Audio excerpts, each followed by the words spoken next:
एक बार आप hair transplant करवाने के बाद घर आते हैं तो सबसे पहले आप ये जानना चाहते हैं कि हेयर ट्रांसप्लांट के बाद क्या करें या अपने ट्रांसप्लांटेड ग्राफ्ट्स की देखभाल कैसे करें। ट्रांसप्लांट किए हुए बाल शुरुआती दिनों में बहुत नाजुक और कमज़ोर होते हैं और उन्हें पूरी तरह से मजबूत होने के लिए काफ़ी ज़्यादा देखभाल और प्रिकॉशंस की ज़रूरत होती है। साथ ही हम उन्हें घर पर ही बालों की देखभाल के नियम और तरीके बताते हैं। तो चलिए इस छोटी सी वीडियो में हम हेयर ट्रांसप्लांट के कुछ मसलों पर चर्चा करते हैं। नमस्कार, मैं डॉक्टर नवनीत अरोर, एक डर्मेटोलॉजिस्ट, आपका फिर से स्वागत करता हूं एक नई वीडियो में। हेयर ट्रांसप्लांट के बाद क्या करें और क्या ना करें और कौन कौन सी सावधानी बरतें, जानते हैं इस वीडियो में। सबसे पहले आपको मैं ये बताऊंगा कि हेयर ट्रांसप्लांट के बाद क्या करें। हेयर ट्रांसप्लांट होने के बाद डॉक्टर ये सलाह देंगे कि पेशेंट को घर ले जाएं। हेयर ट्रांसप्लांट सर्जरी में आपको एनेस्थीसिया देकर बेहोश नहीं किया जाता है, बट फिर भी आपको ट्रांसप्लांट के बाद खुद ड्राइव नहीं करना है।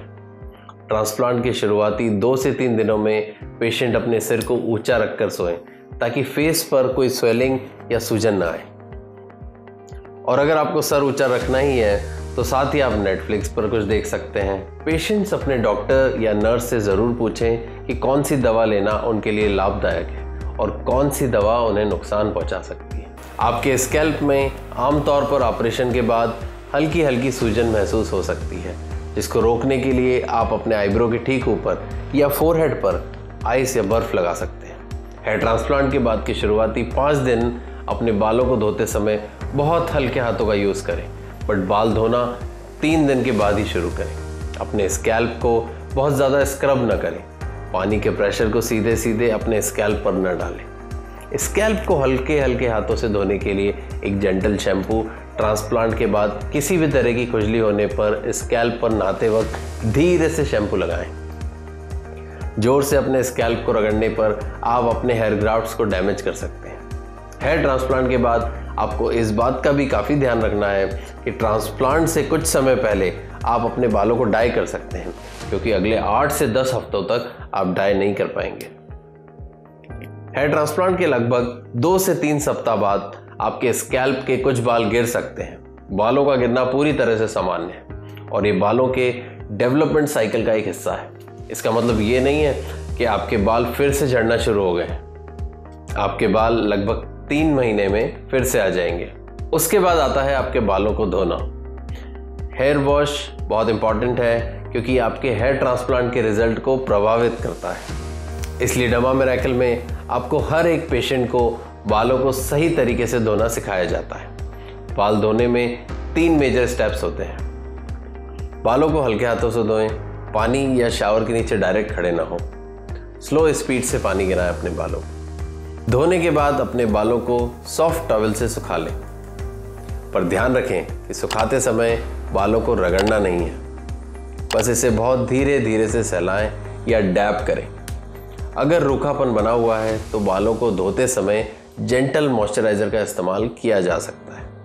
स्कैल्प को हटाने के लिए हर दिन शैम्पू से अपने बालों को आपको धोना चाहिए।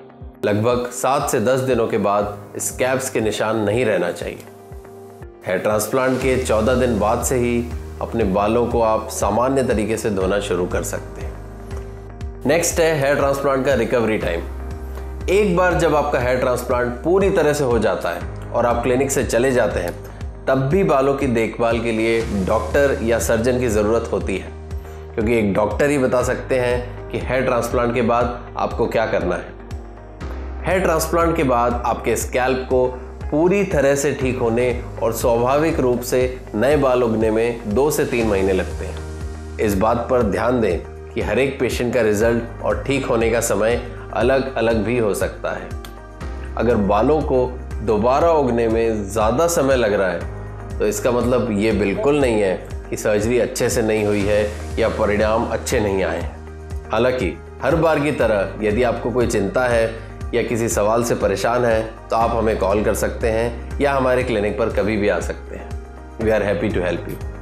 एक ऐसा सवाल जो अक्सर पूछा जाता है कि हेयर ट्रांसप्लांट के बाद कौन सा शैम्पू इस्तेमाल करना चाहिए या कौन सा शैम्पू इस्तेमाल नहीं करना चाहिए।